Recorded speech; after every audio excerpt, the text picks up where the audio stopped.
Good morning. Good morning. నా పేరు నర్మదా శిరీష. గత 23 సంవత్సరాలుగా ఒక గవర్నమెంట్ ఎంప్లాయీగా ఉంటున్నాను. Active income హోల్డర్ని.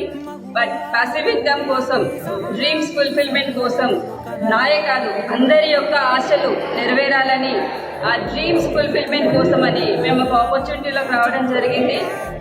ఈ ఆపర్చునిటీ మాకు చూపించడానికి అవకాశము, పరిస్థితిని తీసుకొచ్చినటువంటి దేవునికి, మమ్మల్ని పుట్టించినటువంటి తల్లిదండ్రులకి, పెద్దలకి, అదేవిధంగా ఈ ఆపర్చునిటీని మా దాకా తీసుకొచ్చినటువంటి దేవదూతలు లాంటి మా యొక్క లైన్ ఆఫ్ స్పాన్సర్స్ అందరికీ, ముఖ్యంగా మా upline Narahari sir and Lakshmi Prasanna madam, great mentors Purushottam Das and Purnima madam అందరికీ, అండ్ లైన్ ఆఫ్ స్పాన్సర్స్ అందరికీ, ఎస్పీ పేరెంట్స్ దగ్గర నుంచి, సంజయ్ మేడం దగ్గర నుంచి అందరికీ కూడా నా యొక్క కృతజ్ఞతలు. And great team support. మాదే కాదు, మా టీంలో each and every one luxury car holders త్వరలో కావాలని ఈ విధంగా కోరుకుంటున్నాను. అండ్ జస్ట్ చేయాల్సింది ఏమిటి అంటే షాప్ని చేంజ్ చేయడం. Change your shop, change your life. Wish you well.